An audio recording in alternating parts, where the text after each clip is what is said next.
rules, Sal can participate, just not vote, is that correct? Right. All right. Right, cannot vote. So because I can't hear him, and I know he always has valuable things to say, that's for the record, you'll let us know somehow or other how he can communicate? I mean, can he talk to you if he's on your computer, or? Yes, you can hear him right now. Oh, okay. All right. Sal, you can hear us, right? Yeah, I can hear. As long as one person at a time's talking, I can hear you clearly. Thank you. Good. Good morning, everyone. I hope your recovery is going well. It is. Thank you very We much. could actually take a vote of the committee if you'd like and make it official. Okay, the next item on the agenda is public comment on items related to the agenda. Don't see any members of the public present in the room. Nobody's hiding on your computer? Okay. Just Sal. Then that opportunity has gone. Next item is a tad awkward for me.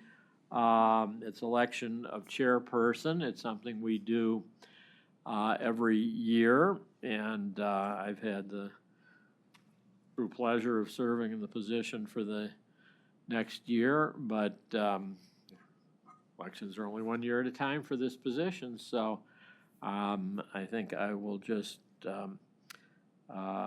seek nominations, and then we'll see where it goes from there. I nominate Keith. Oh, thank you. Does that, I presume that needs a second? Are there any more nominations?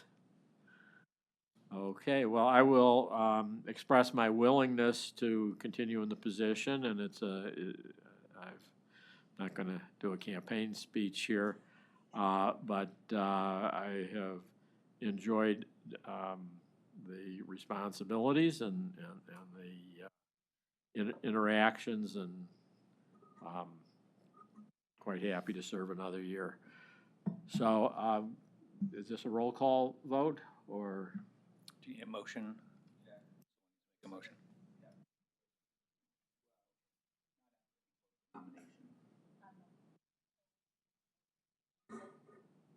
Okay, so the nominations are closed since nobody else was nominated. Now it needs a motion. Is that it? Okay. Move to approve Keith I'll as say the the- chairman of the audit committee for this year. Thank you. Any discussion? And I'm happy to leave the room if anybody with no offense taken. But that said, all in favor of the motion? Aye. Any opposed? All right, well, thank you all for getting me through this little bit of awkwardness, and hope to continue to not disappoint you in your choice. We had the minutes of the December 18th meeting, which, as Trevor mentioned to me, gee, weren't we just here? So we were. But any corrections or comments on the minutes? Otherwise, entertain a motion to approve them. Thank you. A second? Okay. Does that require a roll call, or just all in favor? Aye? Aye. Okay. Any opposed? Terrific. We have our minutes approved. The next item is an executive session. I do intend to call an executive session, but just for an efficiency of not moving people in and out of the room and on and off, our technology will push that to the end of the meeting, which then takes us to old business, and that would be Corey. Thank you, Keith, and good morning, everybody. Thank you for making it in. I know there were some accidents and traffic problems out there this morning, so I appreciate everyone getting in on time.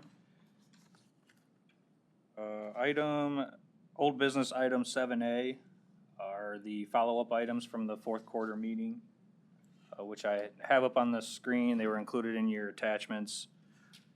The first two items are recurring items that are in the monthly updates that are sent to the committee. I don't need to go into those in detail. Those are still ongoing, and I will keep the committee updated through monthly updates, or if anything urgent comes up, I will communicate that to the committee. Item number 3, this came up last committee meeting where we were talking about the 2026 audit plan. There was comments on the audit coverage requirements, which I believe was 2021, 2022, when those were established. Ever since they were established, due to constraints and resources, we aren't able to get to that audit coverage requirement every 5 years, trying to audit or review every auditable unit, which we're up to 105 right now with the functional units that were added last year.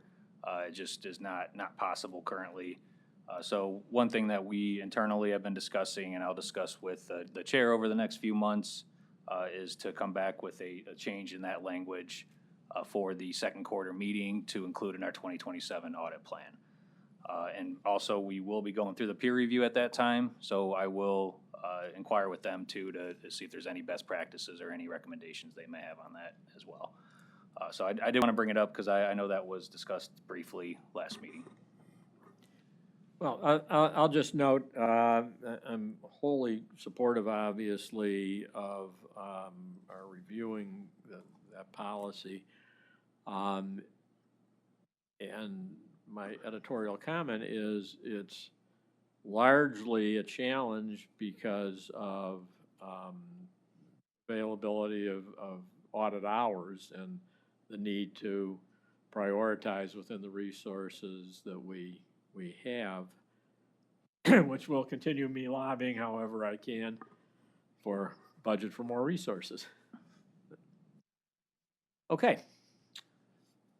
That it for old business? That is all, yes. Wonderful. That takes us to other business, and the first item, 8A on our agenda, is the External Audit Entrance Conference, which was held last week, I think. Yes, it was on January 29th.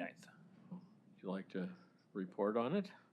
Yes, this was the agenda item, which is acknowledged annually that the audit committee, as required by the charter and audit committee bylaws, to be the board that the external auditors present to for the pre-audit conference and the exit conference. So the pre-audit conference is really just it's just the start of the annual audit, and acknowledging that took place at this meeting.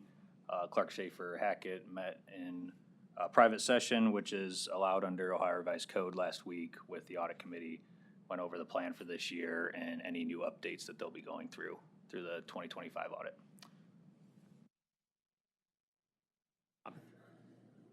Can you just remind us, most of us were on that call, so we know what transpired. It was a good call.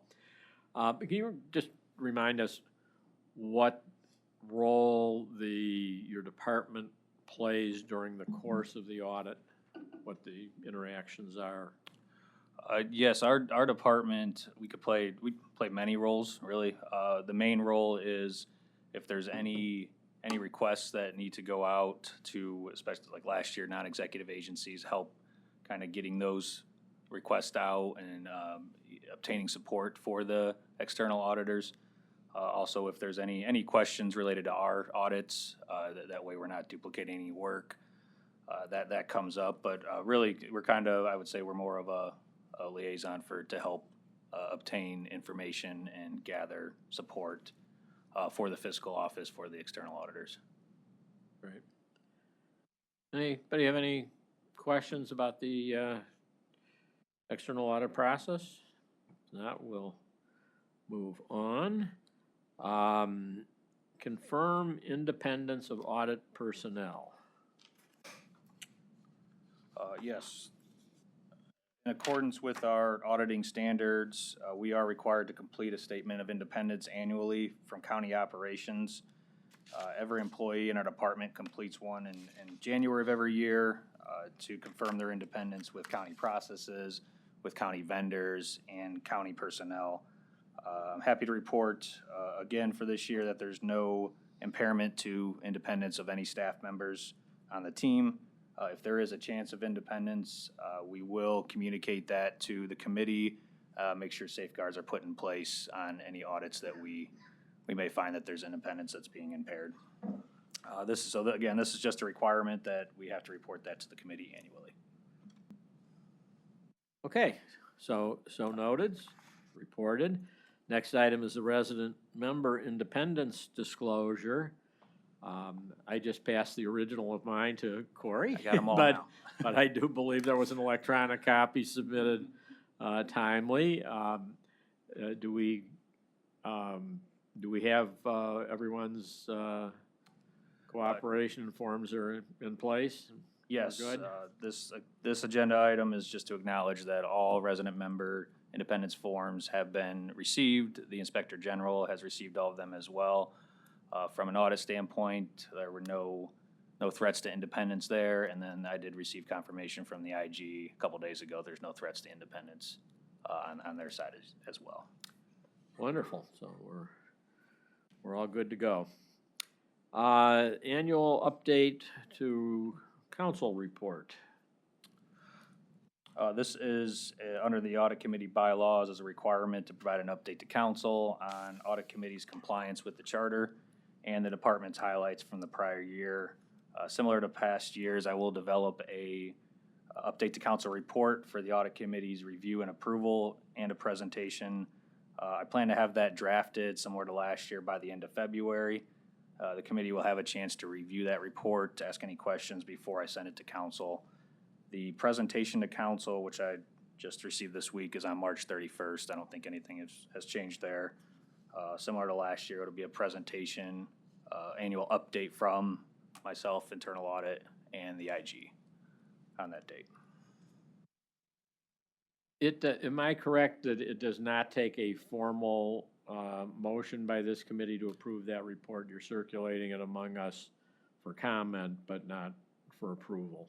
Right. It'll be similar to how we circulate, how we send out reports to committee for just audit reports that are released. We'll send it, give the committee 2 weeks if there's any comments or questions. If it needs to be held, it can be held.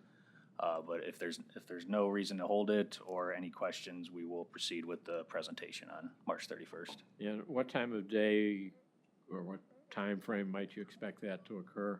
It's typically at 1 or 3. I don't know, Trevor, if. Three, depending on what other committees are scheduled, but it's normally 3, but he Normally, might okay. move it up. Yeah, I wasn't given a time, but it'll be that day for sure. So we can join if we. Okay. Yeah, and the other thing would be when you do send out the draft of the report, give us a deadline, reasonable deadline to respond to you so that it's giving you the opportunity to process any thoughts that anyone has to finalize the report. Okay, next item on the agenda, 8E, is titled Director Evaluation. As I'm sure you will all recall, we have the annual responsibility to evaluate the director. The process that we used last year, in my judgment, worked very well. Certainly happy to entertain any additional thoughts as we are on this agenda item. Corey has already prepared and provided me with a copy of his self-evaluation for my review. I've not done that yet. I received it relatively recently, but I will, and I'll have a discussion with him, and he may or may not change anything based on that. and then we will circulate that to the committee for comment. And ultimately, then timely basis, getting back to Corey with our combined thoughts and any counseling that that we wish to do in either direction, I might point out, because I always find that kind of process often can be very instructional for the evaluators as well as the evaluatee. Do we have a date by which that is by charter or our policies required to be done? No, last year, the process was that the chairman would receive the evaluation by this meeting. Right. And take the next few weeks or month to discuss and then send it off to the committee. And ultimately, the approval of it could be in our May meeting, Right, whenever our right. second quarter meeting That is. would be the plan. Yep, okay. So, any thoughts that anyone has, having gone through the process last year? If there's any suggestions on how to improve it, certainly open to doing so. Right. Okay. Moving right along. Update of internal audit policies. This is not likely to take long. No, this is on the audit committee calendar and part of our stand is to at least mention every year that they've been reviewed. As noted in the follow-up items, this will be a old business item next meeting to talk about the audit coverage requirements. Right. But nothing for today. And that takes us to the 2026 audit plan, a copy of which is in our materials.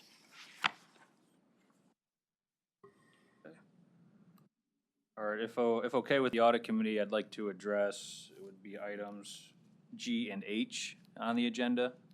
The first item being the 2026 audit plan report, which also includes the performance related to prior year. Please do. So I can address all of them at the same time here. Okay.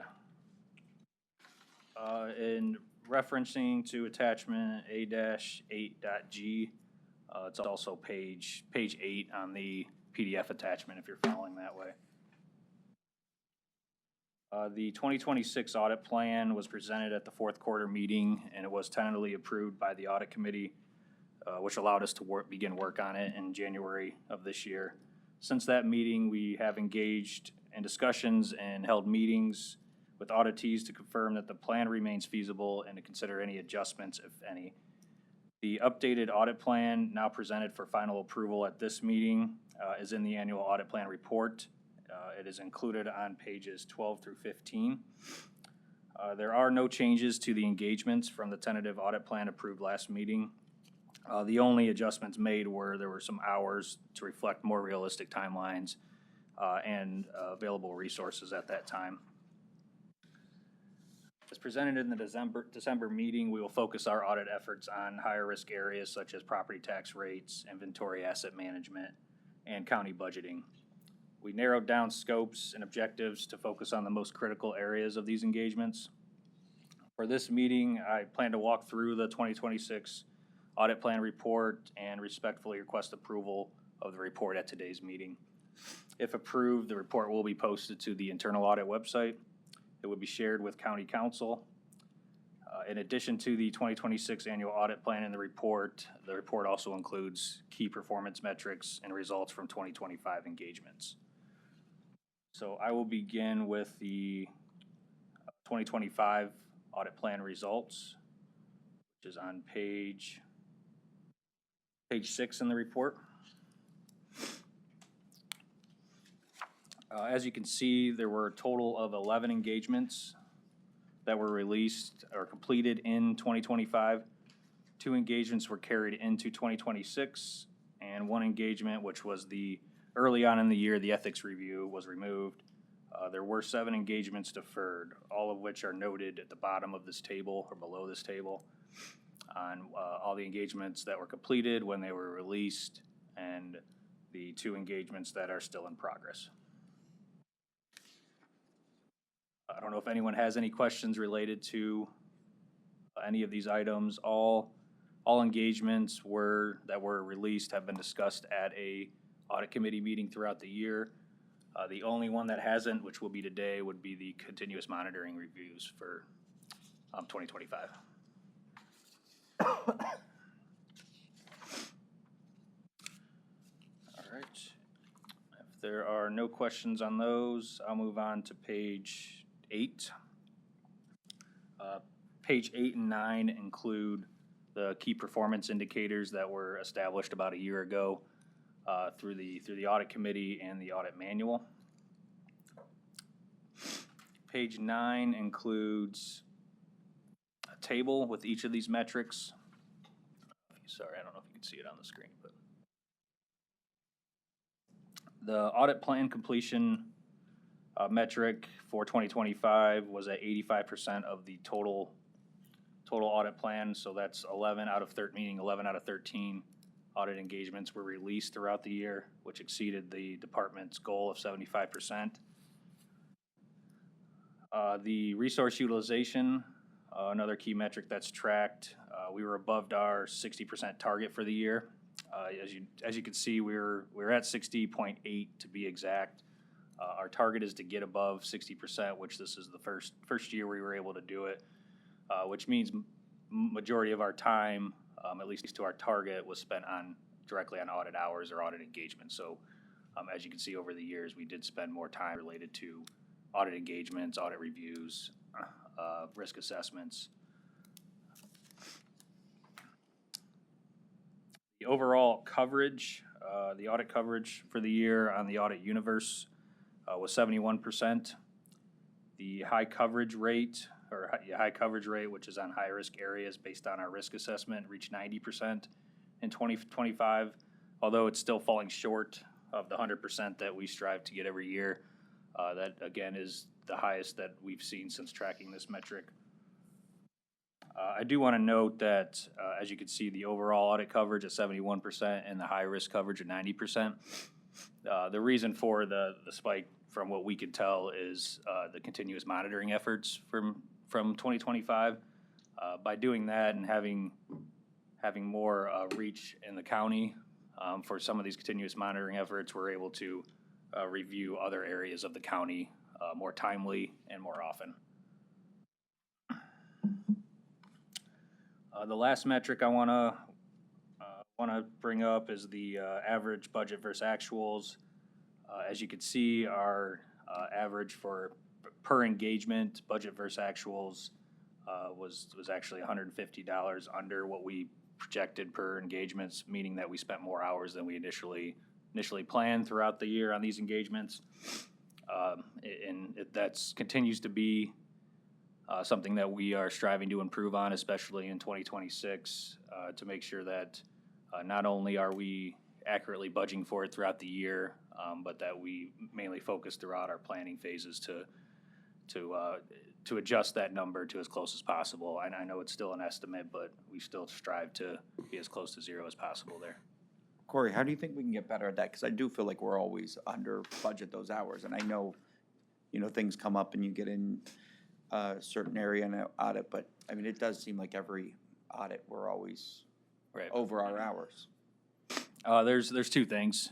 One, and if all my staff's listening right now, they're going to be sick of me saying this, but we've the last month and a half or so, a lot of our meetings, we've talked about this.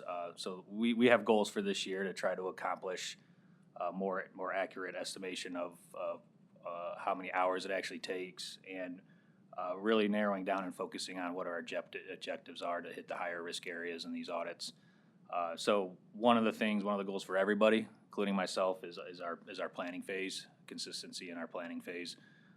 And when we get to the end of our planning phase, making sure that we addressed everything, we will have extra steps in there throughout our planning phase before we get into actual testing. So there's some areas there in the planning phase that we really want to focus on for consistency across all engagements, because we have we have engagements that are, assurance engagements, engagements that are advisory. So part of all of our goals this year is to really address that and use our team meetings to really talk about that. One thing that I did discuss with Keith is when we develop our hours right now over the last month or so, those hours could change throughout our planning process. So one of the things we want to put into our BVAs that we report out every month is another column that shows after we go through planning, here's the actual hours it's going to take. If you look at the BVA, some of these engagements do take less hours than what we initially planned. So we want to try to track that a little better, like as we go through planning, what the hours come out of planning of how long it's going to take. So this is definitely a area of focus we have for this year. You know, it's challenging, unlike public accounting, where we're auditing the same client year after year, and we can get very specific about where were the areas that caused overruns and how can we address them. You're moving from department to department and project to project, and it makes it very hard to do that. But there are some things that occurs to me that could be done in sort of after the fact reporting of the excess hours. You might ask staff to sort of bucket them between those that are what I'll call client imposed as a result of not presenting data timely and barriers that your auditee had. That could be a bucket of time. Another bucket of time is it just took us longer. We couldn't do it as quickly as we thought we could, and there are probably two or three others, and you might develop and see are there patterns that emerge, because it's very hard to do it auditee by auditee. And also that takes me to what I consider the inherent unfairness to your department of if there are auditee imposed issues that cause the overage, the pain is felt in your budget, not theirs. And perhaps if we were able to demonstrate that, we might be able to find some ways to address it. So it's good. Thank you. Yeah, we'll keep that in mind this year. Any other thoughts? Well, I would say, reviewing a performance report where KPIs all improved is something that should be celebrated, and congratulated, and we're very pleased. It's exactly what I think the committee would expect, but it's nice to know that expectations are being met. So thank you, and thank everyone in the department, those here and those that aren't here today.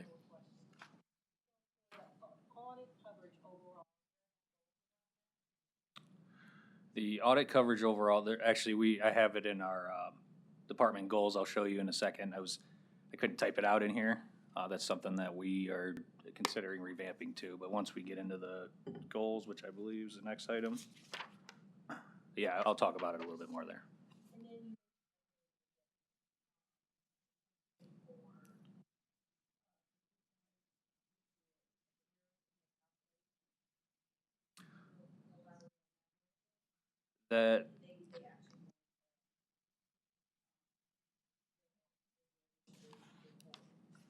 That was actually the 2021 report, sorry, but that might be confusing. It was 21 data, 21 metrics, but we noticed it in the 2024 annual report while we were putting that together. So there was just, there were just some numbers off there we wanted to adjust.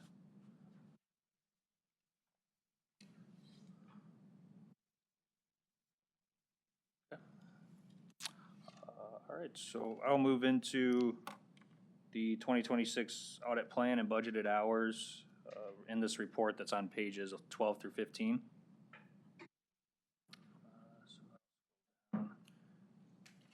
So again, the final audit plan is detailed on pages 12 through 15. You can see that there are no changes to the actual audit plan. There were just a few hours adjusted here and there. The last page of the report does outline our budgeted hours for 2026, more in detail. Planning for completion of all engagements within the year. Assume over a 60% resource utilization rate. The table's first column on page 15 reflects the total hours of all engagements, including any that are deferred. The adjusted hours column accounts for budgeted resources available in 2026.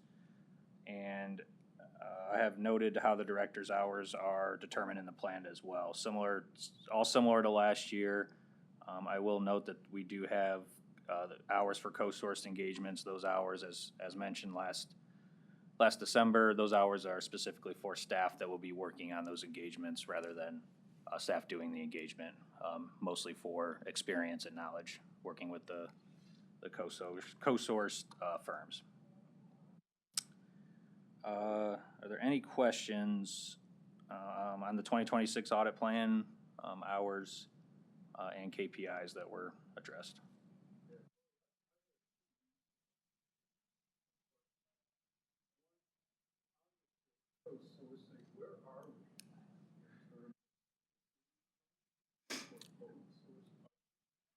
Yeah, we're currently putting together that informal RFP. I was hoping to be a lot further with we have four major engagements that have to start now, especially after meeting with staff.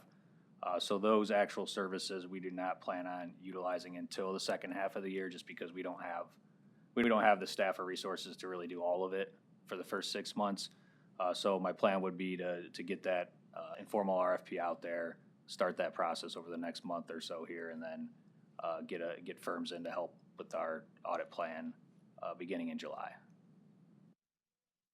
Right. We're trying to address the higher risk areas through our internal staff first. It just happens to be that all four of those engagements need to be started as soon as possible.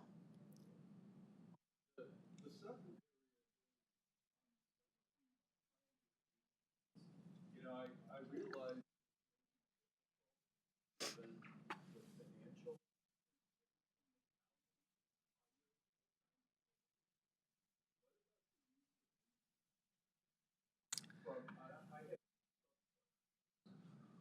Would the county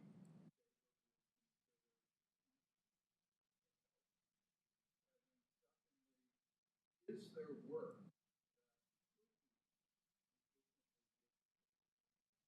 what comes to mind is continuous monitoring. To me,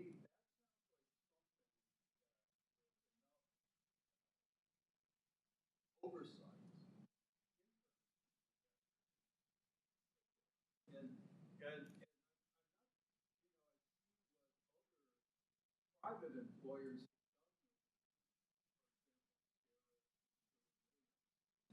internships are not, they don't have to be typical student.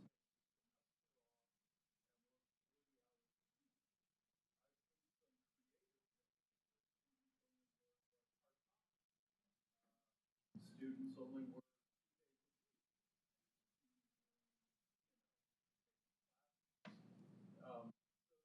There's a way of.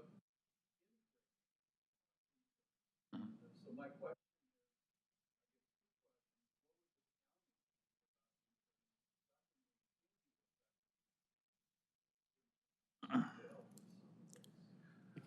Yes, we definitely could, and I mean, I know that's stuff we talk about a lot, and the use of interns, I think ever since this department was created would be great for our department, and I know I think the county has a program bringing interns in as well, but I know you and I have talked about it.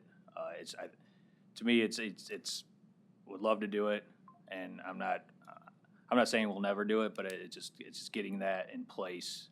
Having time to have staff get that in place so we can hire an intern and get them going without, with some monitoring from management. But I think that spending the time to get that in place is what we need to get through first.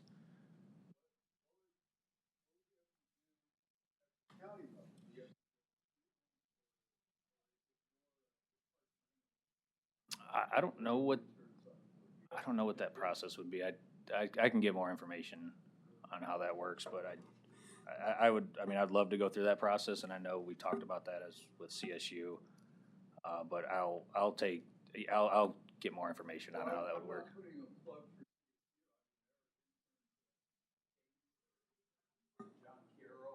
Yeah.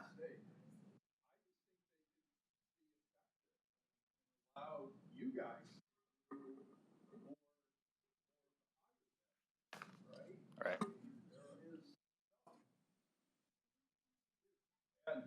And I've dealt with interns. Yeah. To bring on board. Can we use our microphones if we're not, because certainly those, is your green light, there you go. Sal probably can't hear. Yeah, I mean, I realize it does take time to mentor and manage interns, but, I mean, they can help with some of the work and elevate the work that the full-time auditors are doing. I'll double down on that because I've been participating in internship programs, my firm for decades and decades. Some of the most successful I ever had were from Cleveland State, by the way, when they had co-op programs and people would keep coming back for extended periods of time. That said, unless there's a subset that have not dealt with, they're not free. Interns, accounting interns, I was going to mention budget would to be get first off. competitive compensation, and so while it would certainly be less than the hourly rates that we would incur with a outsourcing, it's not not inconsequential. Also, and I'm not personally active recruiting, other than identifying a few people I see in other facets of my life, but the lead time to bring quality interns on is significant. I mean, the recruiting is sometimes 6-12 months in advance of when they're going to be available. So, Right. But I think it's a great suggestion. I think it's worth at least looking into what that process looks like. Thank you, Rich.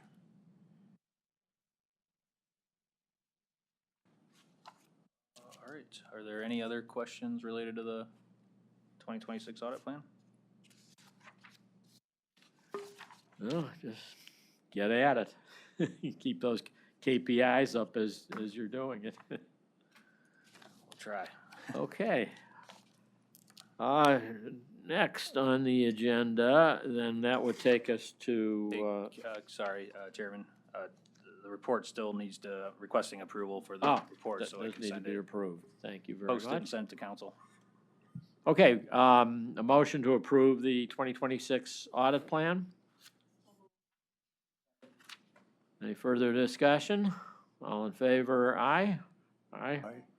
Any opposed, abstaining? Seeing none, unanimously approved among those voting. Okay, that takes us through that item. So that then moves us to department goals and performance objectives. Now, Corey and I have had some discussions, had the ability to preview this report, and I think we're going to enjoy hearing it. Okay, thank you. The department goals and objectives, results from 2025 and proposed 2026 goals are included in your attachments. A-8.I, it's on page 24 if you're following in the PDF materials.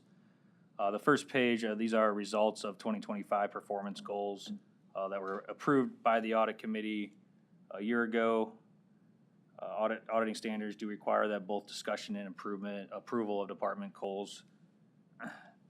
And just walking through the results of 2025, the audit team was able to meet or exceed most departmental goals by the end of the year, despite numerous process improvements and changes to internal auditing standards at the beginning of the year. I do want to commend the entire auditing staff for their dedication and hard work to get through the audit plan as much as possible and achieving these goals, especially completing 85% of the initial 2025 audit plans. Some of these goals, just to note, some of these goals have been carried into the 2026 goals.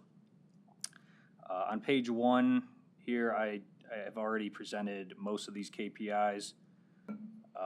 I do want to point out, as Meltrice mentioned, the audit coverage universe. So the target on that, which is line 3 here. Sorry if you're having trouble seeing.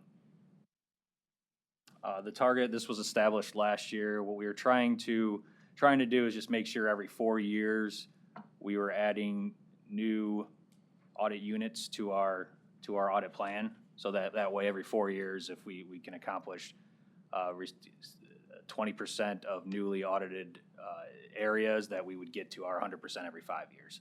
That's the theory there that we were trying to get to. We were at 18% of that. So going forward, and I'll go over that too, what our plan is just to have audit coverage of 80% or more throughout the 5 years, so we can get a majority of the coverage going forward. So that was the metric we were trying to use, is really just saying basically every year, if we can get 20% new, we would get to that 100% every 5 years. So we were close. We were at 18% of newly audited units in that 4-year period, or that 1-year period for every 4 years. So I know it seems confusing, but it makes sense to us. And if we looked at the grid of potential auditees and their the risk ranking, we would find those that we have not gotten to pretty consistently populating the bottom of the risk Right. profile. Right. Yes.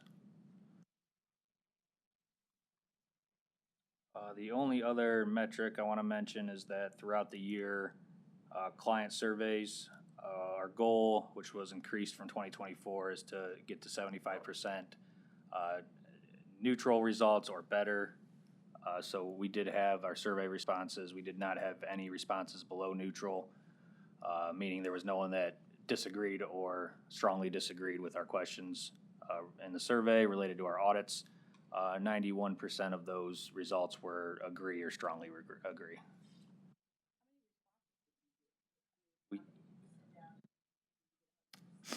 No. I would say we probably had, what were we at, about half of what we sent out, got back? Probably. We only got 9 back, which is pretty consistent with prior years. That's another area on our surveys we want to try to utilize a little bit more.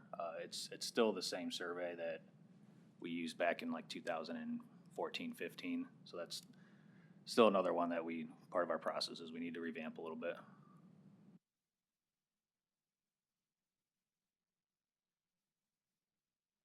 Okay.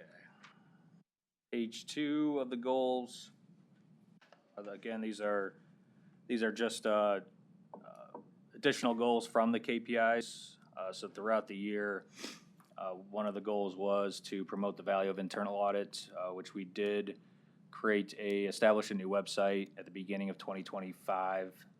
And then we also started our periodic newsletters out to all county staff. We were able to complete 2 of those in 2025. Our goal this year would to complete them quarterly, so have 4 of them throughout 2026.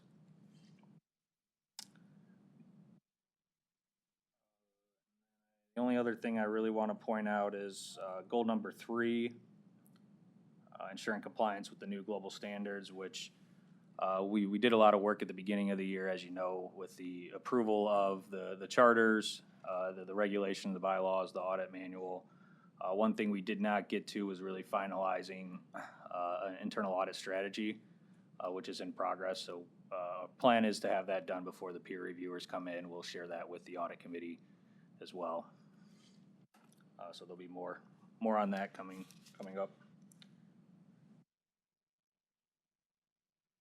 2026 goals that are proposed for today, the KPIs are similar to 2025. I did increase the audit plan completion benchmark from 75% to 80%. I did also, we revamped the audit coverage to try to cover 80% of the audit universe every 5 years. And in 2026, our goal would be to not only do an internal assessment, but also an external assessment, which would be our peer review. And then I have goals before that, or below that, 3 other goals to accomplish this year. One of them being, I do want to mention to Rich, is developing a grading scale for our audit reports. It's something that we started to look at. And again, Corey, when does the external assessment begin? June 1st June is when they're 1st. expecting to come in. And how long do they think that'll take? It was only a couple months. I don't have the schedule in front of me. I want to say it was 2-3 months at the most by the time we get a report. Okay.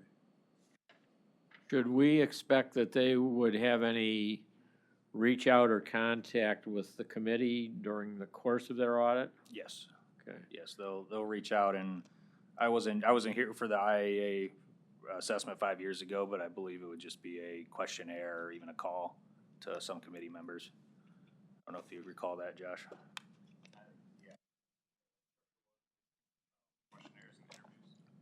And then they'll report to the committee, Yes. whatever the next meeting following the completion of the engagement is. Right. Okay.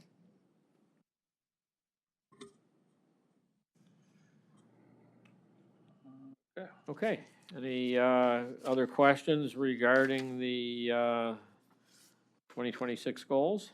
Pardon, 2026 goals, right. Okay. Do those need to be approved? Yes, By the please. committee? Yes. Is there a motion to approve? Motion to approve? And a second? Further discussion, questions? All in favor, aye? Aye. Aye. Any opposed, abstaining? Unanimously approved by those voting. Excellent, and have high confidence that a year from now, when you're reporting on the progress against those goals, that will be another outstanding report. That takes us to the Quality Assurance and Improvement Program, item 8J on the agenda. Yes, that'll be item J, Quality Assurance and Improvement Program. This is an annual requirement that to be included on our first meeting of every year. The IAA standards require us to report internal assessment results to the committee, which is related to conformance with the auditing standards.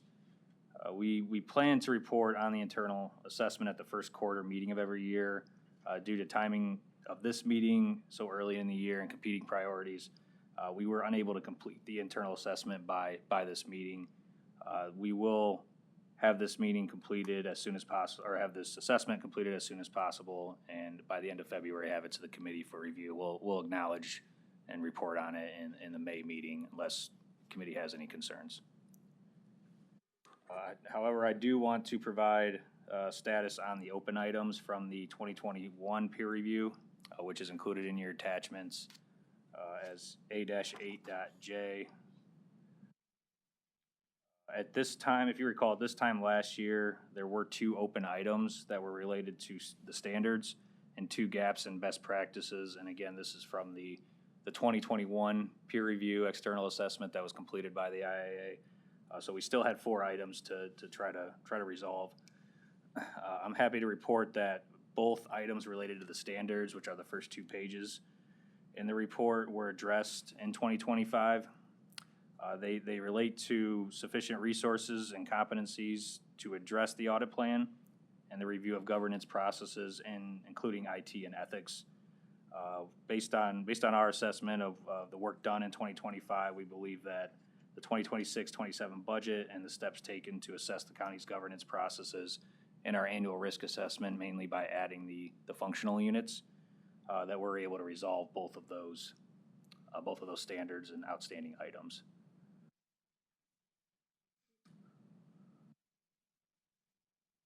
One of the two best practices were addressed in 2025. The first one was redefining the audit universe to include functional units. That is on the third page in your attachment. That was completed with the annual risk assessment and in our annual risk assessment report. Although I know this is currently in the works, receiving updates, the best practice recommendation on establishment of a county ERM program is currently outstanding, so that's still a work in progress on this report. But however, we will, the next time we provide an update on the peer review results will be with the 2026 results, so that'll be a whole new, potentially a whole new recommendation, hopefully not much, but just noting that we were able to at least accomplish the outstanding items related to the standards by the 2026 peer review. So that's the only update. Oh, yeah, go ahead, Sal. A quick question related to the IT sources for assistance in the audit department. When possible, do we use our in-house IT department to help us with resources? I know it doesn't make sense all the time to use in-house, especially if we're auditing the IT department, but when we're auditing other departments and we need IT services, are we able to use our in-house IT? Actually, we have the IT security directors here now.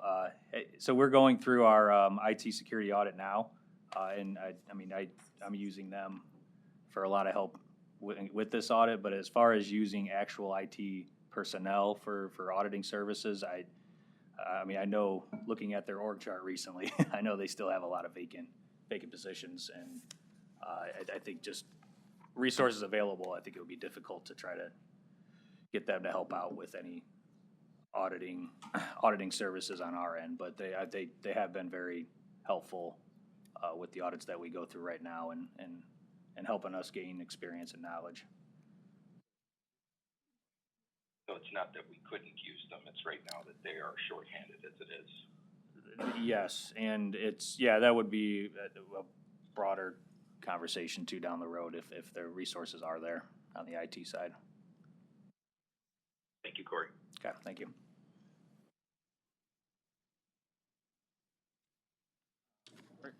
All right, any other questions in relation to this agenda item?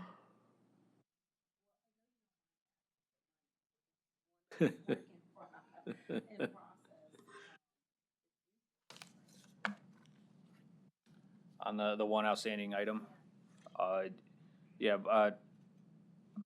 a budget, resources, having the staffing to be able to accomplish that goal on the plan. I know that there's a lot of constraints, but I know there's been a lot of conversation on it, and it's still work in progress. I received an update the other day, so there's still a lot to consider.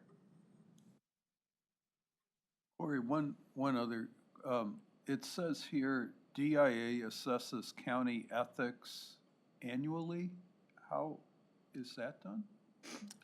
Yes, that's through our annual risk assessment as part of a questionnaire. So like this. Oh, through the risk assessment, okay. Yeah, this year with the functional units, we sent, I think it was 12 surveys out to top level management, directors, chiefs, and we included questions on ethics in there. I see.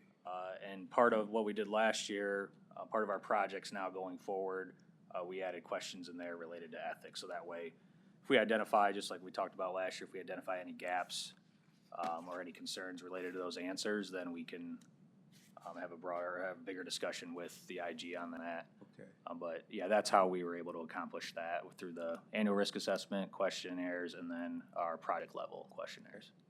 Could I ask, when you get a chance, could you send me a copy of that questionnaire? Yeah. I don't think I've ever seen it. Sure. Thank you.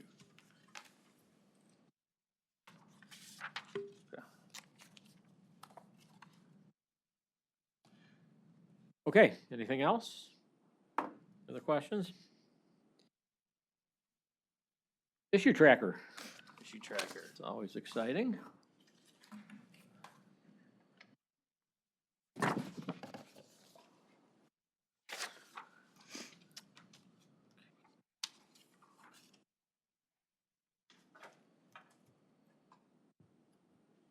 Right.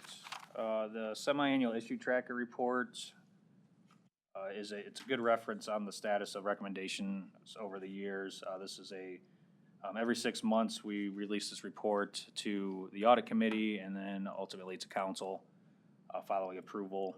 Again, I do appreciate all the work from Josh and staff to put together this report and follow up on recommendations. I also do want to commend department management and the administration for their efforts to resolve these issues.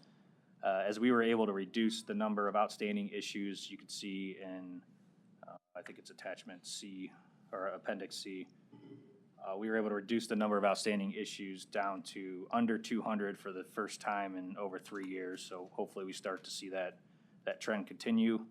We were able to follow up on 88 recommendations in the last half of 2026, which is about double what we were able to do in the first half of 2026. In 2025, the committee approved a streamlined approach to addressing outstanding issues more timely. After Josh goes through the reports, I do want to talk about some recommendations we'll be discussing with the committee at today's meeting, which are also noted in your report. Do want to recognize that Jerry Mio from IT Security is here to address any questions. I don't know if Andy Johnson was planning to attend or. Okay, thank you. So Josh, take it away. All right, so by all means, interrupt me with questions along the way. Page 1 is just the cover letter. It's got the introduction for the purpose and the description of our individual audit testing conclusions.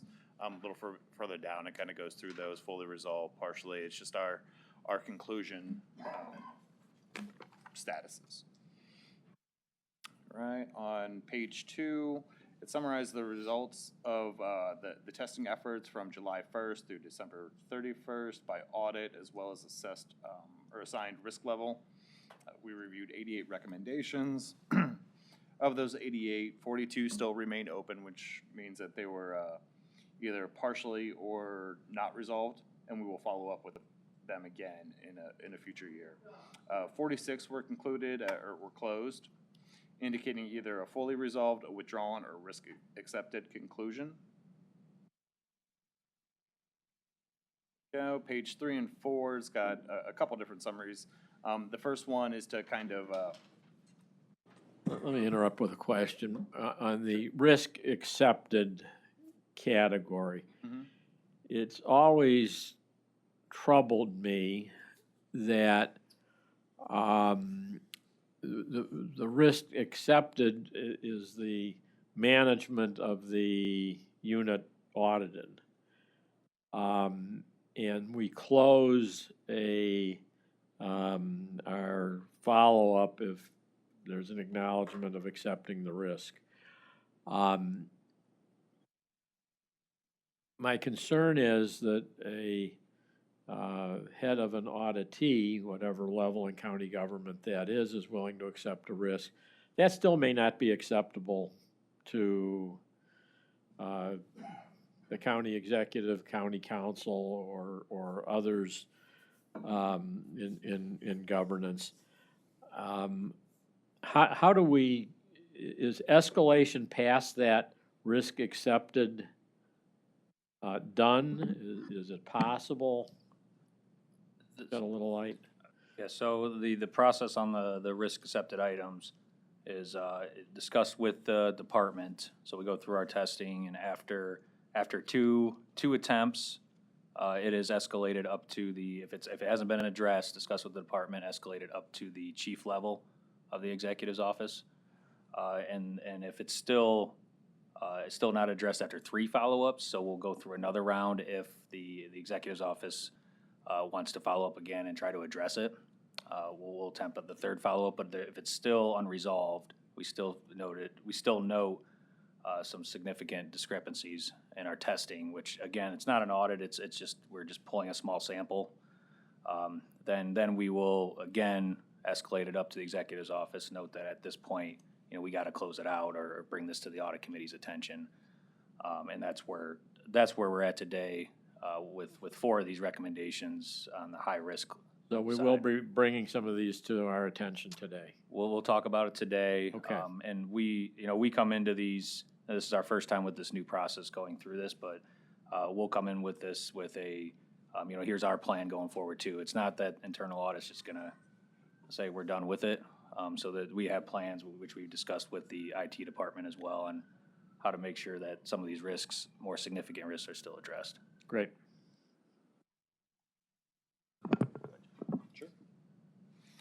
All right, so pages 3 and 4, again, there's a couple different summaries there. Prioritized first is the results of the 52 high-risk recommendations that we reviewed during that period. Of those 52, 32 of them will remain open for additional testing in future years. The next table summarizes the results of all recommendations tested by either priority level or audit. There's actually 2 different tables there. That one on the screen right now is by audit. And then lastly on there, it provides a listing on page 4 that includes the 4 high-risk recommendations that we're going to bring up for discussion later with IT. So there's 3 appendixes on there. Appendix A provides the additional detail on each of the recommendations that we tested and summarized in the first tables. By all means, you can ask any questions that you have on any of the testing that we did. Appendix B just provides a summary of the current status of open recommendations as of 12/31. Those are all going to be tested in the future. Like Corey mentioned, we're down to under 200 for the first time in a long time. Appendix C, it just provides the criteria for our priority rating. So, what we consider as high risk, what we consider as moderate risk, and what we consider as low risk.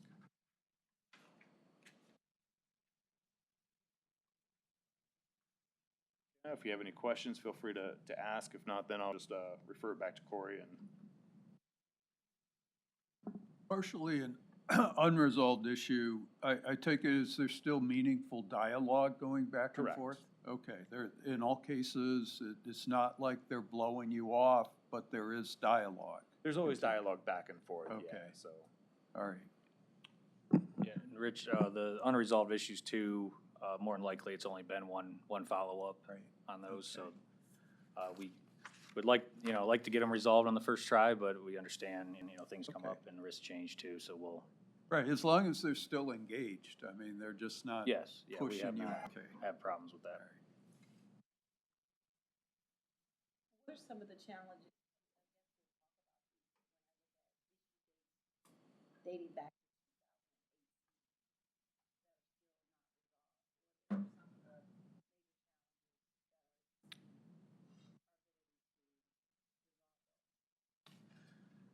I'd say it's equally shared with the Department of Internal Audit and management. A lot of it has to do with us getting time to, and that was part of our process enhancements that we had. Would try to automate a lot of that in 2025, which is what I believe we were able to get to 88 of them. Which you can see, getting to 88 of them in the last half of 26, we were able to close out a lot more. So that's one of them, but also with departments, things, example I think was economic development, personnel change, some processes change. So if we do have to spend more time reviewing that process, management or personnel getting up to speed on some things. So that's why it might, after the first attempt, we might have to come back for that second one because we weren't able to fully get through it or they weren't able to fully address it. So, I mean, I would say resources on the management side of things and on internal audit, just timing is, it's hard to get to when we had so many recommendations open for the last 4 or 5 years. So as long as what I would like to see, like we saw this year, is if we're starting to see, like a net reduction to outstanding recommendations going forward. Or are you priority?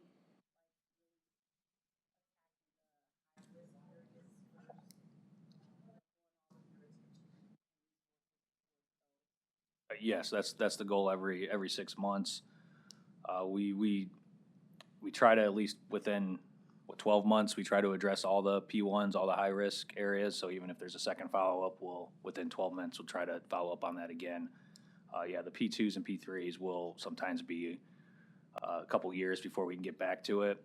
But as you know, our requirements to testing the P1s, P2s, and 3s, P1s is really more, we'll sample it, we'll look into it more in detail, and then the P2s and 3s will be either send us support, we'll look at it, or P3s are communicate to us that it's been addressed and tell us how.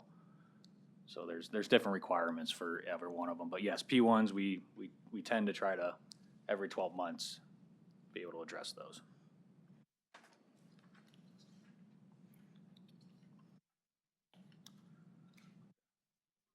So are we at the point where we want to discuss the 4 items that are being escalated to the committee? Yes, unless there's any other questions. Just a quick question, the column follow-up count, is that the number of follow-ups in 2025 or since the audit was issued? Is your mic on, sorry? In the column follow-up count, is that the number of follow-ups in 2025 or the total number of follow-ups since the audit report was issued? On this, on this one? On the 13th Oh, page. sorry. Yeah, that's the number of times that we have followed up on that recommendation. In 2025? No, since we established this new process.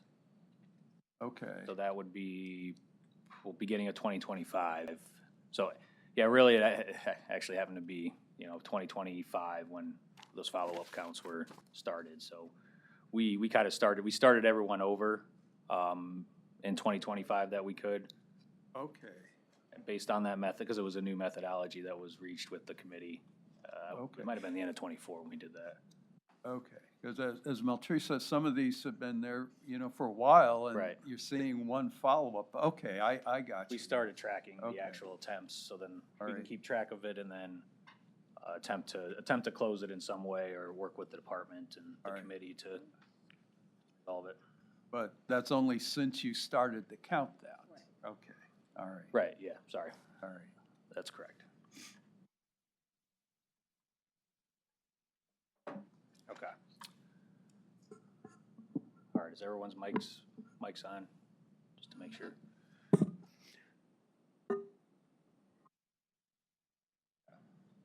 All right, any other questions?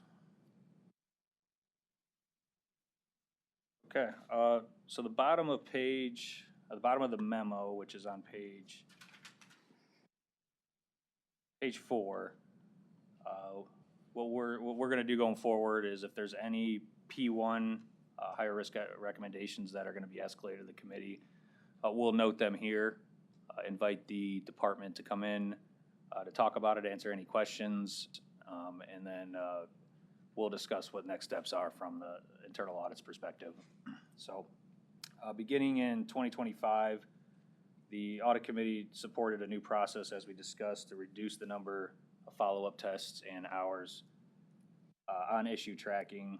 If a finding remains unresolved after 2 follow-up attempts and exceeds the county's risk appetite, which we have as P1 findings, we will discuss our concerns with the department, the executive's office, and escalate the issue to the audit committee, which will be classified as risk accepted after those discussions. The audit committee will then review the issue at the next meeting, which is today, to determine next steps This process does ensure that there's timely resolution and prevents findings from remaining open indefinitely. For this meeting, we do have 4 recommendations that we would like to bring up to the audit committee related to the 2020 IT inventory audit. They have undergone follow-up procedures more than 2 times since the audit, and details of the actual follow-up results are on pages 6 and 7 in the report. As part of the follow-up, a small sample was tested on inventory held in storage to ensure inventory records were complete, accurate, and items existed. And we tested 3-way matching of IT purchases, which would be from the purchase order to the packing slip and then to the invoice, to ensure that proper controls were in place and effectively working from the procurement to deployment and also to disposal. Just to note, recommendations that were not fully addressed include the recording of inventory held in storage. We did attempt to ensure accurate and timely recording of IT inventory upon receipt. We did find that these items, that there were items missing from inventory system but physically present. But we do note that these discrepancies were corrected during our review. We also found items listed in the inventory system but not physically located, which IT is correcting at the moment. 2, the implementation of a 3-way matching system to consistently match PO, the invoice, and the packing slip. While I will note that improvements were made over time to have the current system support this control, we did find discrepancies in 5 of the 10 purchase orders that were tested, which again, they were corrected under our review. Next steps for... What is a discrepancy? I mean, give us an example. That would be a PO didn't match, and Tom, if you don't mind talking a little more in detail, or Josh about this too. Go ahead, Tom. Yeah, well, one example could be items in the purchase order that were received but not added to the inventory. Another example that Corey alluded to, a lack of a PO reference in the inventory, so just a lack of a 3-way match. So we would be talking about, not that I am no implication of minimizing the issue of good record keeping, but we're not necessarily talking about cannot locate a valuable asset that is on the inventory and not physically present, or dollars not of a significant nature, not matching invoice to purchase order, those kinds of things. I'm just trying to understand whether the consequence of the poor record keeping, we've identified there's been a cost to the county as a result of the poor record keeping. Well, we My did. question makes sense? Okay. Yeah, we did. So we did identify that there were assets recorded in the inventory system that we could not find in storage. So that was one of them. I believe there were 7 of them that were they're from a long time ago. I can't remember the year. Could you make some estimate of the dollar value at acquisition of those assets? Acquisition, those would be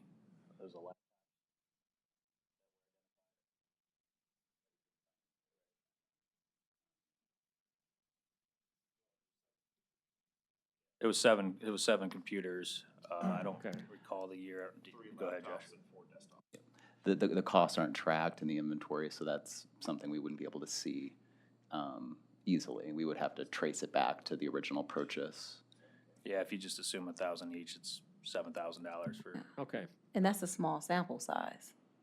Right. Because you Right. said 5 out of Right. 10. So if you extrapolate that to Right. the larger population, Right. it could. And that's why, another reason we're bringing this up too is because we are going through our IT. We're going through our asset and inventory management audit this year. So since with these follow-up reviews, we were only able to look at a small sample size, that with this with this audit going forward on just the county-wide asset and inventory management, we'll be able to pull more and see how the processes are working now going Right. forward. So I may be going down a rabbit hole, and if I am, just please get me out of it. We could have a laptop that's on our inventory, we can't find it in storage. Are we able to have any information, or was any information available to you about sort of chain of custody of that laptop before it was no longer physically present? And if so, any patterns evolved to people, departments, or what have you?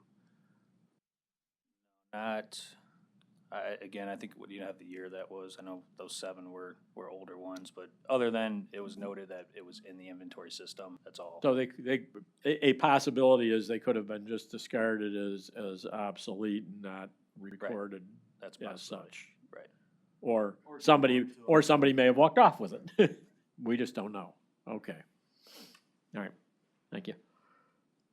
What was the thought process behind accepting the risk? What This- rationale did they give you? Well, this is I want to say this is our fifth follow-up on this testing. Fourth or fifth follow-up from 2020. So they're here if they want to talk about it a little bit. I'm sorry, I didn't mean. So I certainly invite you, I'm sorry I don't know your names, but invite you to help us understand this is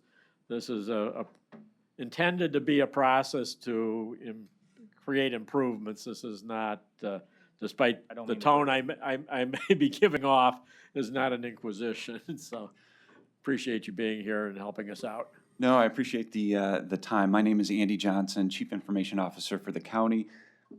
There's Jeremy Mio, who is the Deputy Chief, what do we call you these days, Technology Officer, very important member of my team who can answer all the detailed questions. So we're happy, and thank you for having us, and thank you for the opportunity to respond to some of this.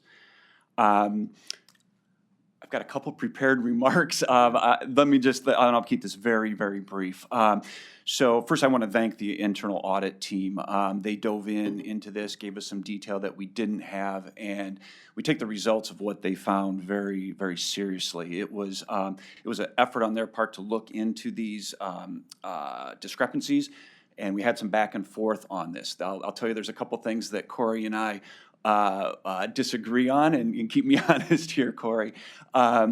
But when we talk about, when I look at the results of this audit, and I know that this has been going on for years, I'm not denying that a decade ago, 15 years ago, there were some significant problems with our IT inventory. And through the work with IA, or particularly of late, we have implemented all of the controls that have been recommended. Now, we have maybe some slight differences. I'll discuss those in just a second. We have implemented those controls. And when we look at these discrepancies we have right now that we have found, we really find in my mind, two items. We have some manual problems, right? Because this isn't an integrated system that we have. This is manual effort. We're not scanning things that go to a nice inventory system. We're not scanning when we move them from point A to point B. So we have manual, and so sometimes that's missed. And we're gonna work on discipline. We're going to work on maybe ways to catch this with some compensating controls. Sorry, and if I use the wrong term, again, Corey, keep me honest here. To get those manual controls a little bit more in shape. The second thing is one of the big items that came up is this concept of when we get in a pallet, let's say, of PCs, right? So we might get a pallet of 30 PCs in. And what we don't do is we don't pull each PC off that pallet, open it up, unpack it, tag it, repack it, and put it back on the pallet. We keep those on the pallet, and as we distribute those PCs, that's when we'll tag it at that point. My view, I'm dealing with limited resources. I'm dealing with a lot of demands. That value of pulling it out, tagging it, and putting it back, I don't think is worth our manual effort. And on the other hand, all of these PCs are in secured storages. They're in cages, they're in secured rooms on our floor.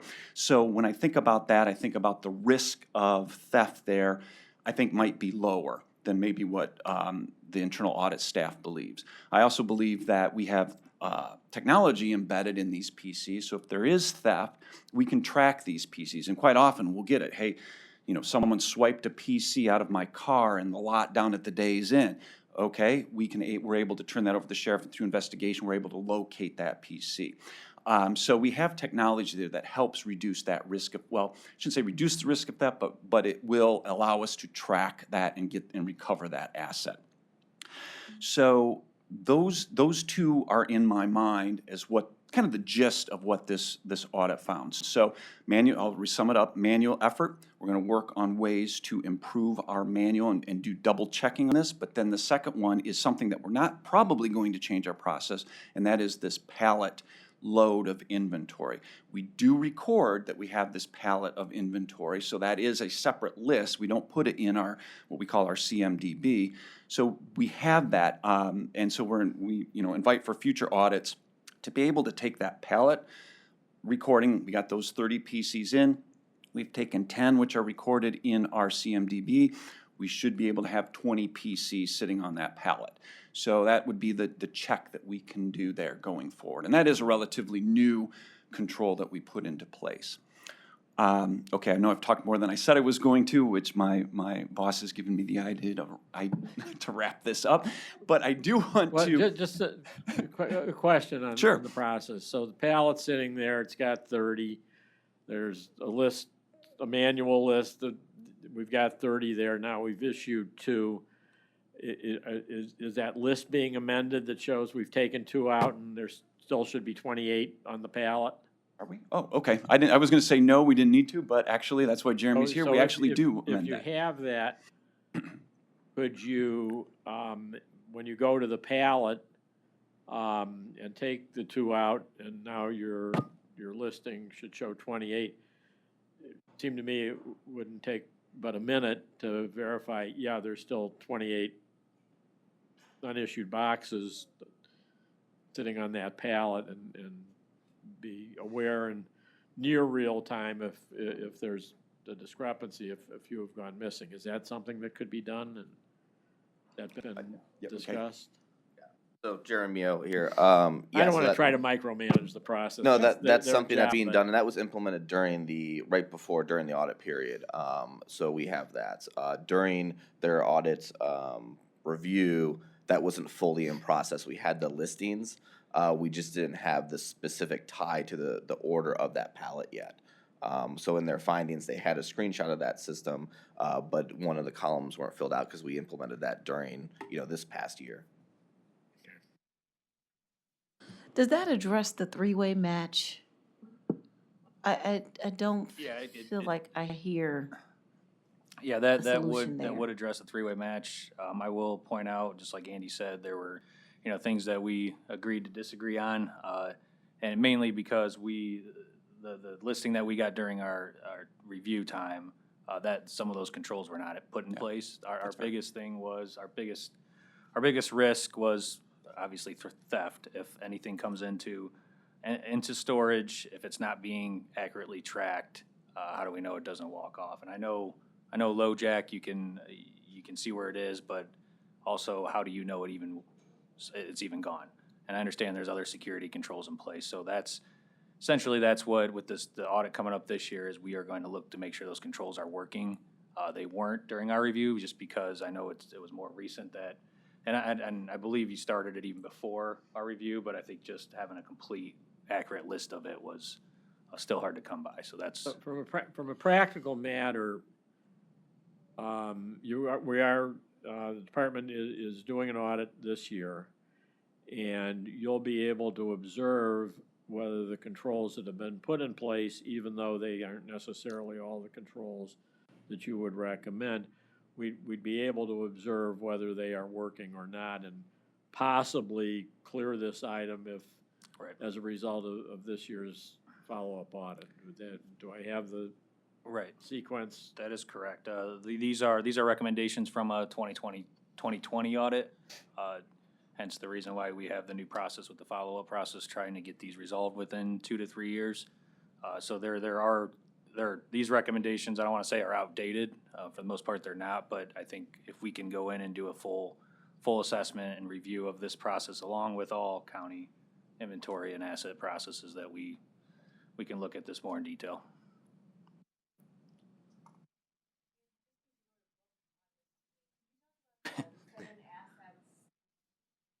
Can you talk about the 7 assets that we're missing, the age and the normal process of when you cycle these things out? Yeah, so the, as I mentioned at the start, there were poor practices, 15 years ago, 10 years ago. So our data isn't accurate from back then at times. And so these 7 assets that were found were, I think on average, 11 years old. So to the question of the value of those assets, right, there's 0 value to those assets. Most likely, we can't prove this, most likely those assets were disposed of. We have a disposal process where we collect these in and then we dispose of these assets. To the point of, hey, if we extrapolate that out, right, and that's a point Corey was making to me. Hey, it was these 7 are 11 years old, but what if we looked at additional 7, what would we find? And then if we kept extrapolating for the 2,000 PCs, 2,500 PCs that we have, right? So yeah, okay, that might happen, but based on the other, we don't think that, we're pretty confident that if we extrapolate that out, we're just going to find other PCs from back in the day that were not recorded as being disposed of properly. I'll take this opportunity to kind of go off the rails here a little bit. On the second thing, I feel like I need to complete my thought on that. And on the second thing where maybe Corey and I disagree with is the level of risk of this particular item. Where I come from in my past, there's kind of dollar thresholds, right, on what risk is. Are we looking, is high risk in a $2 billion enterprise? Is it $10,000? Is it $1 million? Is it $10 million? Is it $100 million? And so as I think about this, let's just say it's $1 million is what we're going to say is high risk. Well, as we just saw, we've got 2,000 PCs. To hit $1 million at 2,000 piece, to hit $1 million at $2,000 a piece of PCs, I mean, that's 500 PCs we would have to be missing to hit that $1 million threshold, if I'm making any sense here. We would know, there's no possible way we wouldn't know that we're missing 500 PCs. So I'm just kind of questioning and challenging the group here on what we'd call high risk, because in my mind, yeah, we want to strive, we're going to work better, we're going to get our inventory tighter, we're going to get these 7 items, we're going to keep trying to clean this up. But to call this high risk, I will tell you, I don't sleep at nights, but this is not an issue that I lose sleep over. We think our controls are solid in place, that okay, yeah, we might miss one, but I disagree with the idea of calling it a high risk item. Let me ask you this. There's a value to the piece of hardware, but there's value to the data that may be contained within that piece of hardware that might be completely outsized in terms of the actual value of the hardware itself. Is there any concern? I mean, I don't know what our policies are. Maybe everything's in the cloud and nothing is on a PC. I don't know, but is there any issue if we can't? I sense that things have improved, so let me say that. But should we be concerned that valuable data, personal information, any of those kinds of security issues are at play in this inventory issue that go beyond the value of the actual piece of hardware? I think that's a great recognition of where the value is, right? It can be a worthless piece of hardware, but contain very valuable information on that. And so generally, everything is password protected. So, you can't really get into it without that password, the user profile and password. However, with that, and I'll rely on my security officer here to back me up on this, we have methods in place to clean that. We have methods in place to protect the data that might be found on that PC or in the cloud if you use that PC that you stole or recovered to access our information inside the cloud. Is that Yeah, so Fair. all devices are fully encrypted. So any one of these devices, if they were stolen, they would be bricks. After 60 days, if it doesn't call back home, it's a brick. You can't really use it. Corey mentioned about a LoJack software, which is called Absolute Software. It's embedded by the manufacturer before we buy it, so you can't remove it. Even when we dispose assets, if we don't dispose them properly, they'll show up because they're recycled to schools or others. That will happen every once in a while, but we'll still always know that machine is. So again, a little lower risk. I agree with Andy here. Again, we have controls in place to protect the data. Okay, thank you. And this is only laptops?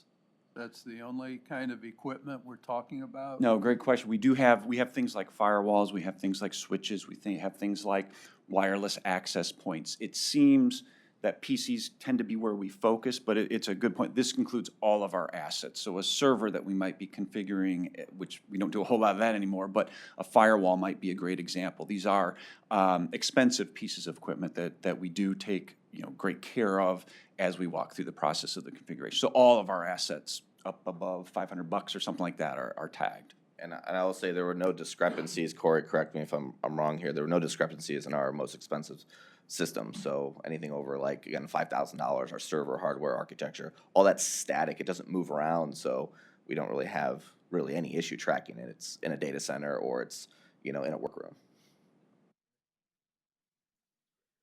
Corey, I'm just trying to understand, we've got 4 items listed here. Are we moving up and down between them among Yes. them in this discussion, they're- or have we they're all- got hung up on one and, No, they're all related. okay. Yeah, the testing we performed related to these results all would capture all 4 of those recommendations. Well, I feel like I've heard enough. I mean, I think that they have solid controls in place, and I think that once we audit them again this year, we should find that they have remediated a lot of these issues. So I feel good if they're all related.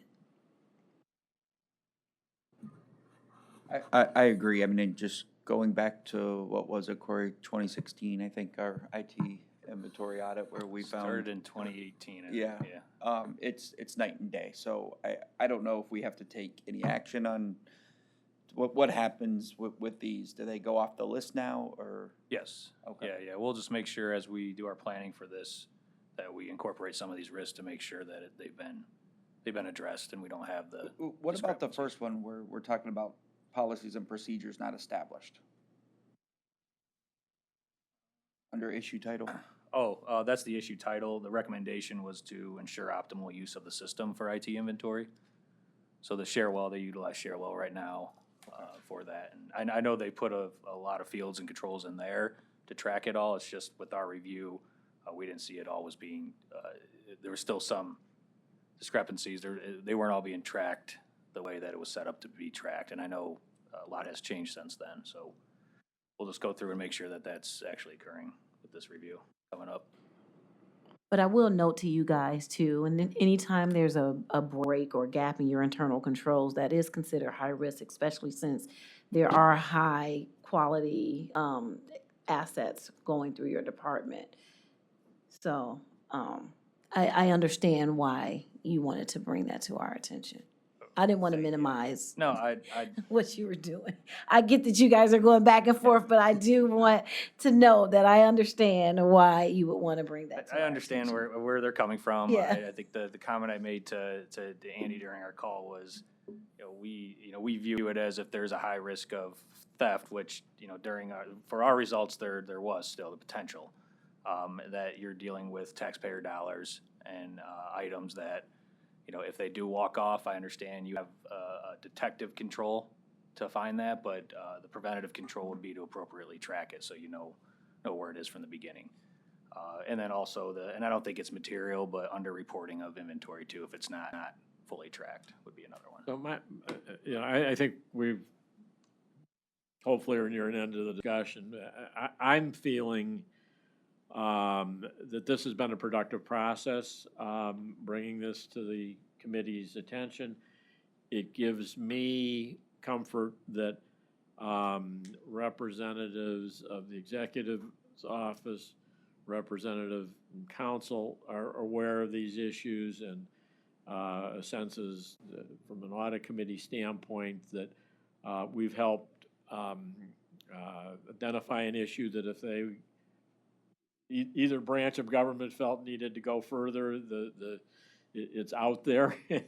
And so while the department might have accepted the risk, I sort of view that the executive branch and council is in the ability, in the position to accept the risk as well. And that makes me feel we've done our job as a committee, and at least speaking for myself, sort of willing to leave it as agreeing to disagree because it's been exposed the way that it has. Right. Thank you. I do want to thank Andy and Jeremy and their team. They've been Absolutely great to work with throughout this whole review. And I know when we started this audit back in 2018, I think it was just me and Jeremy, and that they have come a long way, and the controls are there definitely. So I think it'll be positive results here this summer. Which one is that? Oh, yes, yeah, we've met with fiscal office and we've met with Public Works to get started, right? Okay, thank you very much. Really Thank you for the appreciate it. opportunity. And, Appreciate it. Thank you, guys. Thanks, Corey. we couldn't have done it without your presence, so appreciate your time today. Thank you. You bet. Okay, next item on the agenda is released reports. Is that where we're going to talk about the continuous monitoring? Yes. Okay. So released reports, every meeting, we do provide a summary of our key highlights from each audit report released between quarterly meetings.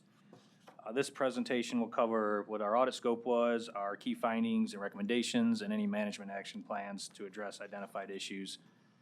The Department of Internal Audit's continuous monitoring efforts were sent to the committee on December 31st, released on January 15th. These reviews were conducted as advisory engagements in accordance with the standards, with the goal of strengthening governance, risks, management, and internal controls across key county functions.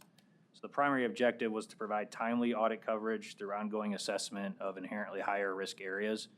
The report is actually in your, I don't know if we included it in right. Sorry if we didn't include it in the printed version, but it's a link on the agenda that I sent out on Friday, and I also have it up here. So I'll actually, just for that reason, I'll put it on this page if you can see it. Areas that we focused on, particularly in 2025, were cash collection points, which were in the treasurer's office and auto title, employee reimbursements, which was over multiple departments, including HHS, Public Works, and the Sheriff's Office, procurement card purchases, or P-card purchases, which were across 16 different departments, and pay rate accuracy, which are over bargaining unit employees and new hires. We did perform targeted testing for accuracy of transactions and effectiveness of internal controls throughout the year for all these processes.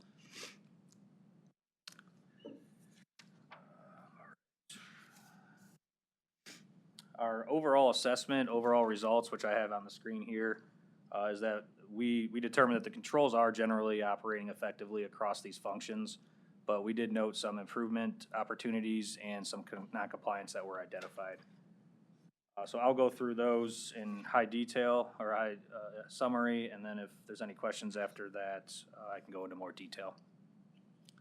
On the cash collection points, we did note that there were no discrepancies found in the 2 cash collection points reviewed. Going forward, our goal is, with continuous monitoring, to try to hit every cash collection point throughout the year.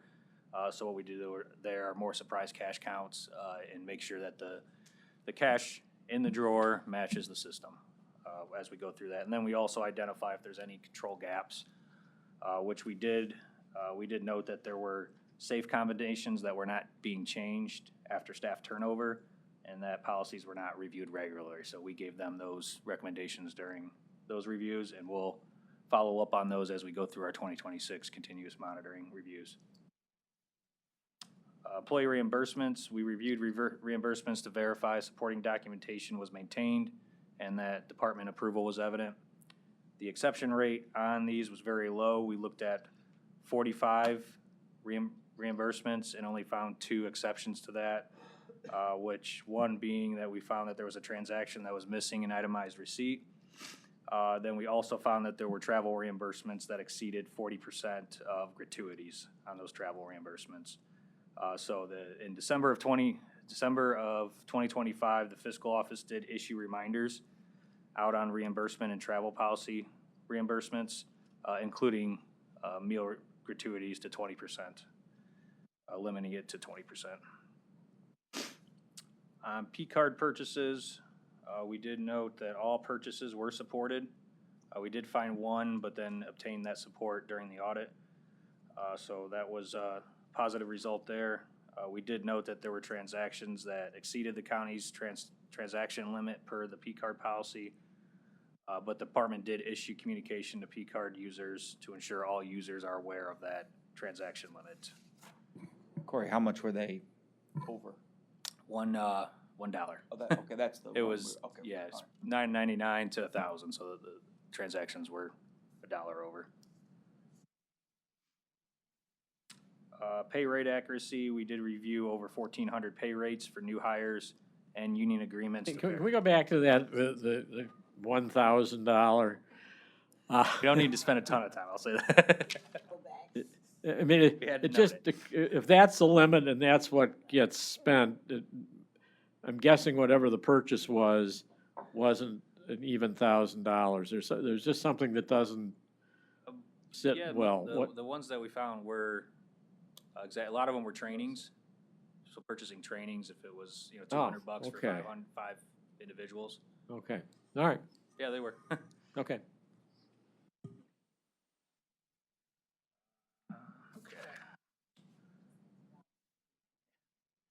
I know Trevor liked that one. On the pay rate accuracy results, we did review 1,400 pay rates for for new hires and unions to verify actual pay rates were in compliance with the CBAs. We did find 3 discrepancies out of the 1,400 pay rates, exception rate of 0.2%, which was a very good results out of the amount that we tested. They appear to be due mainly to data entry errors. They were corrected during the audit. So again, overall, controls were mostly effective. So I think these were positive results for our first year of doing continuous monitoring. We did not start these efforts until later in the year, mid-year, just because we were getting everything in order to start it. So this year we will have more results to report on, especially the cash collection points. So I do want to note that. So unless there's any additional questions on these results, I'd like to, no, I don't need approval. That's all.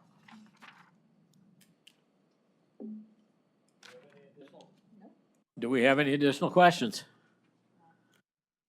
Okay, well, thank you for the report. It's a valuable process. Roughly how many hours of your resources is devoted to the continuous monitoring? I'm sure it's listed in something else we saw or the budget earlier, but just refresh our memories. Close to about 500. Right. 500, 700 was budgeted. Again, we did not, the main reason for that, so for the total hours that we have allocated for the year, as you can see that we went over on the majority of our actual projects. So we have to compensate that for somewhere else that we're working on. And unfortunately, continuous monitoring, we have to areas that we may have to just reduce testing or not do as much just to accomplish So our. I'm not an expert. There may be others here far more expert than I am on statistical sampling. I'm the benefit of great software that tells me whether our sample sizes are right, wrong, or indifferent. Do we utilize any specific approach to determining sample size and whether we're statistically significant? And Yes, I can answer this, but I think Josh would be the better. I mean, we use, it's all in Excel, but we take all the data that for that quarter, so these were based on quarters, and we pick 15 out of it. What we're trying to do is pick 15 transactions out of the either higher risk areas, like HHS was one of them, for travel reimbursements, or higher dollar amount areas. So we want to make sure that we are not hitting a department, twice during the year. So we'll eliminate it that way. So we'll take Well- it's almost like high dollar, high. well, I hear that, and Rich, you may be able to help me out a little bit on this one in terms of so the sample size having to be relevant to the population to have a specific confidence level.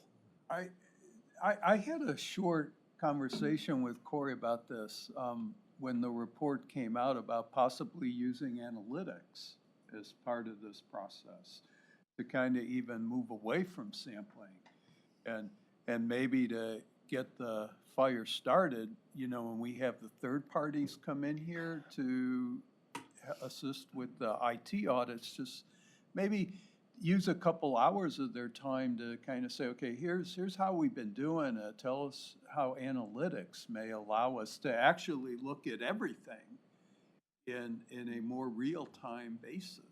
Yeah, and the theory there would be to pull out only the ones that appear to be high-risk areas or have discrepancies based on, I know like Benford's Law would be one of them that we tried to do here years ago. But yeah, no, we have IDEA, the data analytics software that did use a lot in the past, but just especially for the first year, I mean that's something I think that we can do going forward, and I'd love to do that, and I think it's a good idea to utilize the firms for some expertise on how to get there.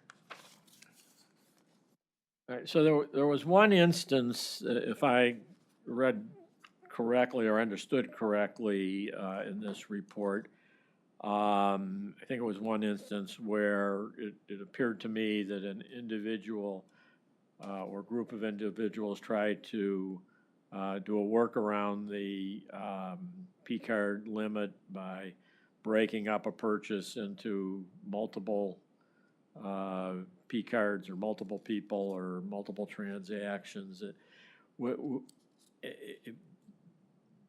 So apparently somebody intentionally trying to subvert or subvent the system. In a case like that, is there reporting to the proper supervisor and any follow-up that occurs? Yeah, what we noted there, and I mean to throw you under the bus, I don't know if it was you, Lee, no, I meant procurement that sent it out. One of the things that we noticed there was that the definition in the P-card policy of what a transaction is, so like some of the things that we were told is that if you have a quantity of 5, each one of them was a specific transaction. So then that got you over the $1,000 limit or whatever. So one of our recommendations there was try to define what the P-card policy means as far as like what's a transaction, that $999 limit. So we documented what took place. It went off to procurement to be taken care of, but our ultimate recommendation there, at least going forward, is make it clear what a transaction is rather than a purchase and transaction seem to be used a lot. P-card policy and in the throughout the departments. Okay. Hopefully that makes sense. Instances where, oh, sorry. A lot of times in these instances, someone may be sending their team to a training, and the limit is, the P-card limit, a daily limit is $1,000, but they may need to send 6 people at like, let's call it, my math is bad, 150 each. So the 6 times 150 exceeds $1,000, so then they try to break up into a like 5 and 1, where it's still, in theory, the same transaction, but they're trying to get the item to be under the P-card limit, if that makes sense. A lot of people, what they've been asking, because most of the time they are using P-cards for the training, is can we raise their limit? And at this point, we don't want to raise the limit above $1,000 because then it involves doing encumbrances, it exceeds the And the revised code. threshold, yeah, There's no and law, it becomes this whole other item.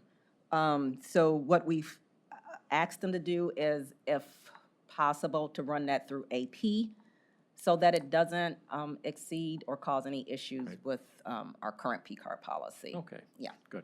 All right. Keith, I also want to mention that this, the department that you see here for the split transactions is a non-executive agency as well.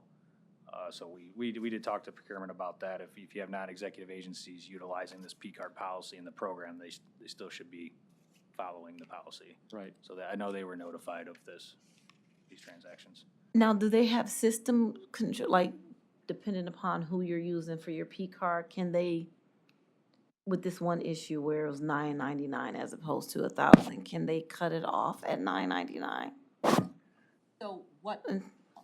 So previously what was happening, so the limit is $9.99, so the P-card provider was rejecting it. And so then they would go back, that's when they would do like the 5 and the, right, break it up to, yeah. Okay. Anything else? We're good? Okay, next item on the agenda is status of current engagements.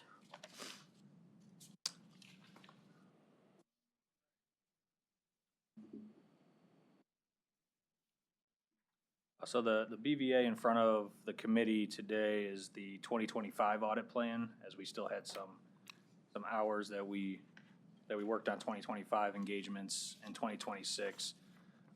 This was included in the, I believe it's the same one, right, Josh? Yeah. Included in the monthly update, so there's no changes to that, but I know Josh would like to walk through a few things. All right, so regarding 2025, all the individual engagements we've pretty much talked about as they were released and presented here. With the exception of 3, opioid and the cybersecurity. So I'll talk about those.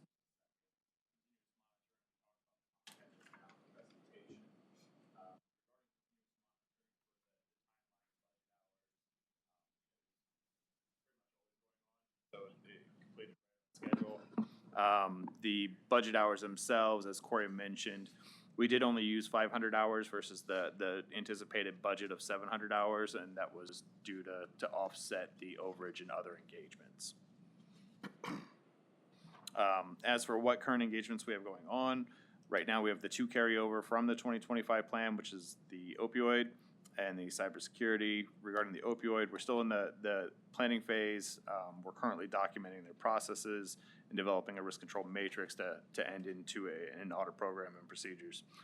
We don't expect to exceed the delivery date of April 2026 as last reported.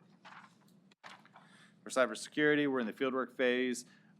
Corey could probably provide more detail. However, we're currently working with IT to complete the testing thus far. Work's been completed on 2 of the 3 major areas. Those areas are governance and risk management. Control testing is still in process. We expect the report to actually be released somewhere around the end of March versus the report in February. Unfortunately, there's been some competing priorities, most notably current shift in focus as we turn to efforts on the property tax audit as soon as possible. So with the 2026 plan that you guys just approved, Of the 10 planned assurance and consulting engagements, we've actually started 5 already. So continuous monitoring and issue tracker, those are always going on, so I'm counting those in there. The other 3 would be the property tax accuracy, inventory asset management, and county budgeting. So for property tax accuracy, we actually have the entrance conference scheduled for next week. The other 2 we've already met with, and initial planning is in process. So, any questions?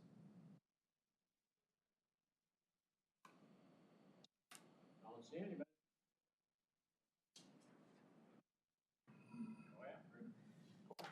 I like you. Um,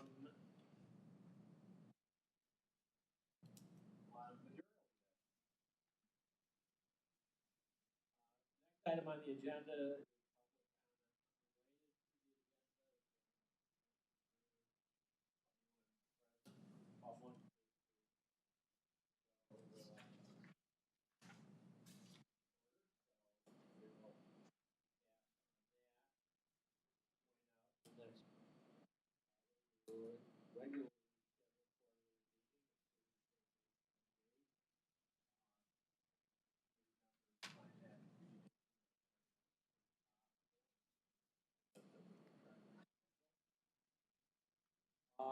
And um,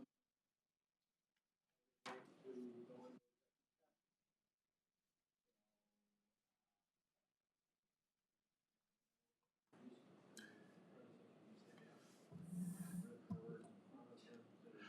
Mr. Chairman. prescribed, scope executive session, I don't have that, so, Mark, you help me out? Yes, Mr. Chairman, thank you. Could I have a motion to approve going into executive session to discuss pending or imminent court action? Is there- Motion move into executive session.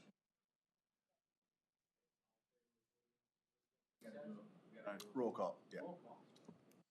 All right, calling roll, Trevor McLear, Yes. Keith Libman, Mel Tree Sharp, and Richard Molina. Yes. Okay. Is